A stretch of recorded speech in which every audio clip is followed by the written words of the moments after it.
Fala galera, hoje é dia de Extremis.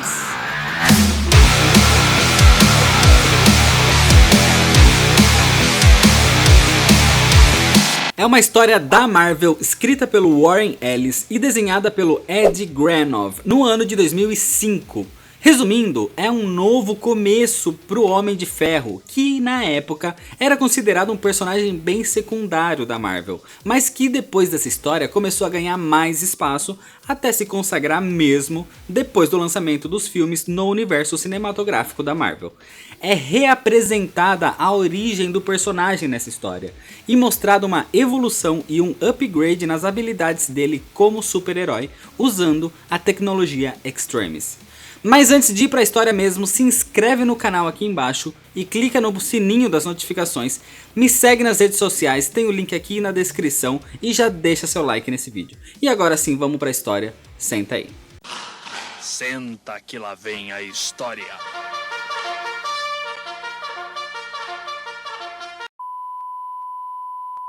A história começa com 3 homens entrando em um galpão, onde um deles é infectado com um tipo de vacina que contém o vírus chamado Extremis. O homem se contorce de dor e ele cai no chão enquanto os outros 2 fogem dali. Algum tempo depois, o corpo dele vai mudando, o vírus vai tomando conta do corpo dele como se fosse um casulo preto.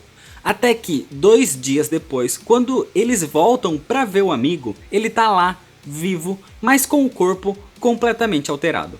Enquanto isso, a gente vê o Dr. Aldrich Killian, um dos criadores do Extremis e responsável pelo roubo do vírus, onde ele não suporta o que ele fez e acaba cometendo suicídio, tendo o corpo encontrado pela Dra. Maya Hansen, junto com uma carta de suicídio.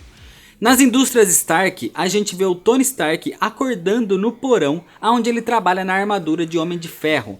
E ele tem uma entrevista com um produtor de um documentário. Ele se arruma, ele tenta se encarar no espelho, mas o Tony se despreza pelas atitudes que ele já teve na vida, como a de ser um desenvolvedor e vendedor de armas para guerras. Durante a entrevista, o produtor claramente ataca o Tony com relação a esse assunto de armar tropas para guerra. E mesmo o Tony tentando se defender dizendo que ele também fez coisas boas como a criação do Homem de Ferro, o Tony fica abalado com esses assuntos, o que faz ele ter recordações de quando ele se acidentou com uma das suas próprias armas durante a guerra do Afeganistão, que acabou alojando detritos perto do coração dele, e por isso ele precisou criar um reator que evitasse que aquele estilhaço da bomba matasse ele. Um detalhe, nessa época ele ainda fingia que ele financiava o Homem de Ferro para ser o seu guarda-costas.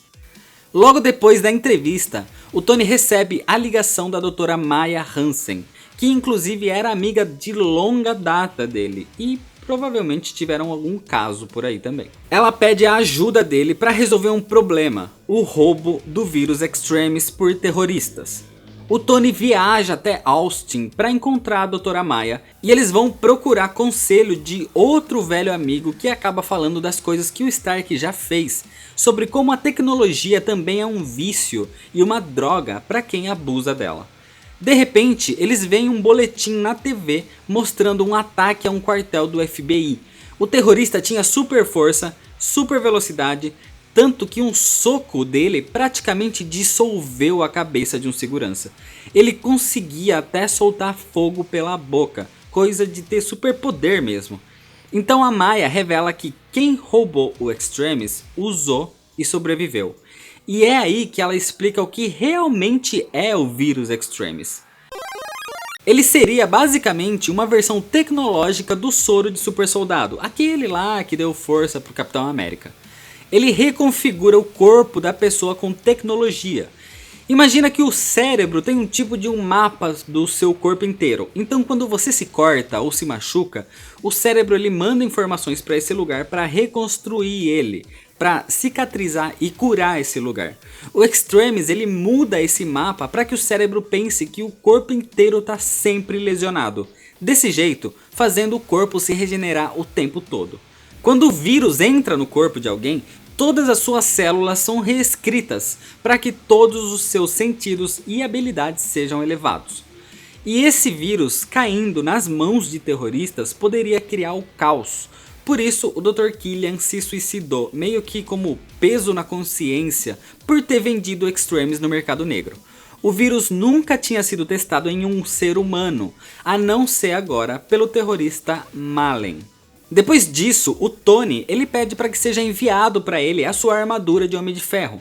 O problema é que essa armadura já é velha, ela é grande e pesada demais, ela é lenta, para transportar sempre tem que ficar enviando por avião, não é muito prática na atualidade. Ela serviu muito bem para ele no passado, mas atualmente se tornou um modelo muito ultrapassado.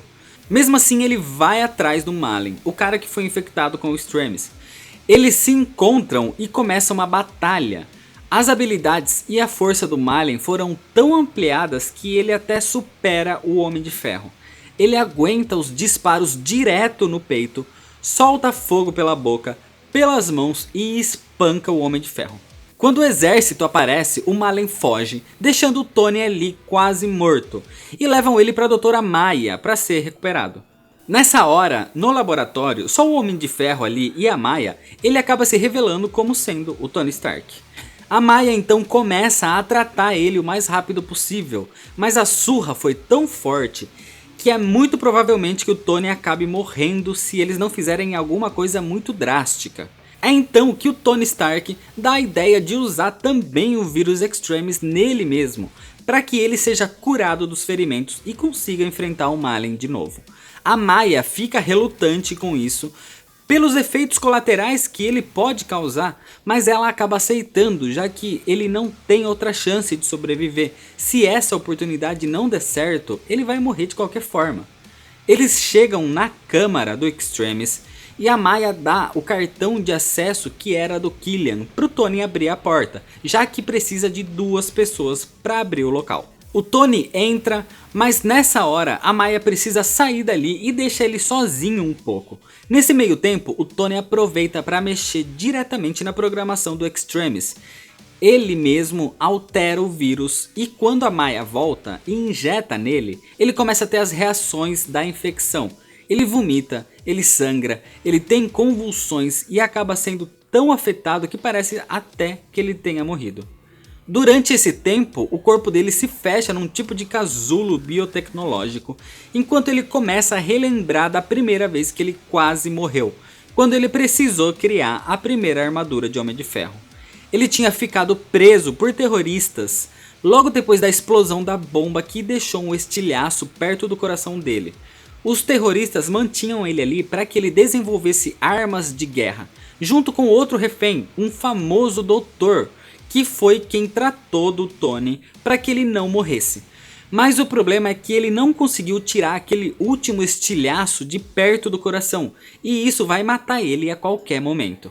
Com isso, o Tony corre contra o tempo da sua própria morte e desenvolve um gerador de campo magnético, que evita com que o estilhaço se aproxime do coração, e embute isso numa armadura de ferro, criando o Homem de Ferro, e com isso ele foge daquele lugar.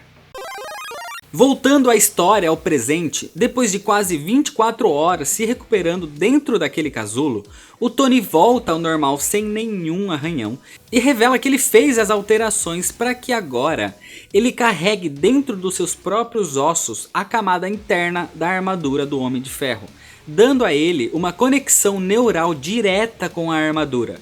Além dele ter os seus sentidos aumentados, como a audição, ele agora pode controlar qualquer aparelho tecnológico só com o pensamento, como por exemplo celulares.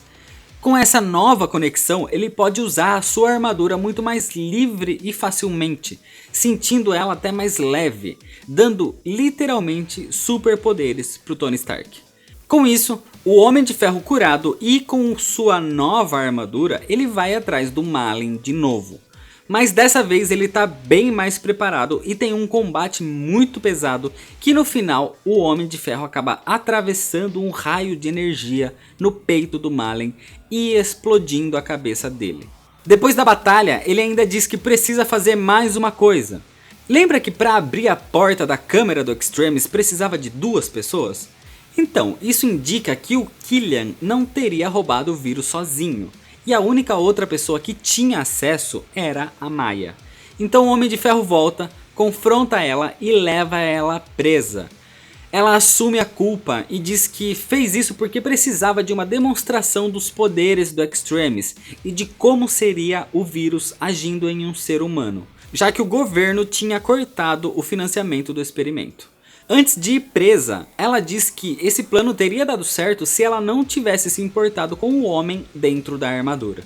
Mas o Tony diz que ele sabe que o que ele está fazendo é o correto e ele vai poder dormir tranquilamente a partir de agora, já que ele vai poder fazer o bem de uma melhor forma para as pessoas. E é desse jeito que acaba a história.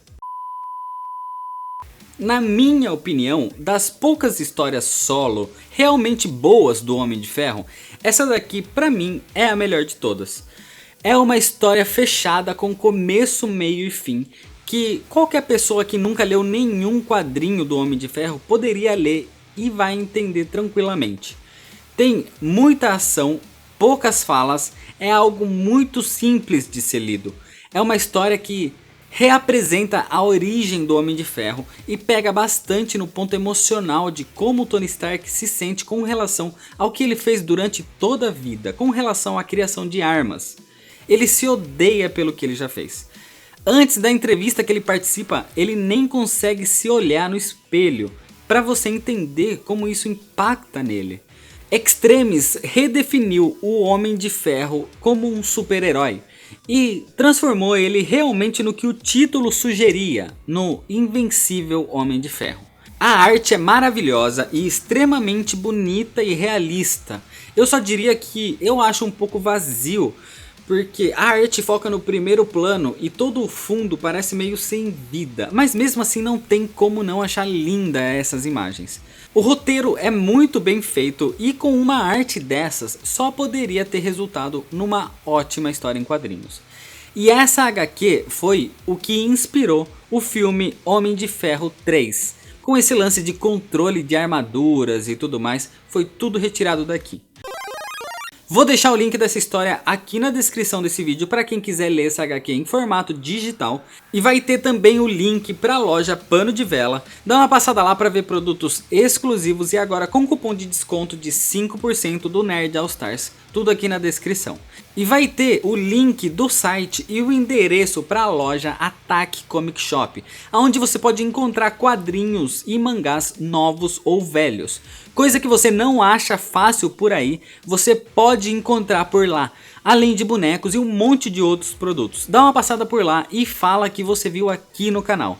E agora eles abriram um espaço para card games também, ficou muito legal. Então é isso. Se você ainda não é inscrito, clica aqui no botão vermelho de se inscrever e ativa o sininho das notificações. Deixa seu like se você gostou desse vídeo, deixa seu comentário falando o que você achou dessa história. Me segue lá nas redes sociais para ficar por dentro das novidades. Muito obrigado, valeu e até mais.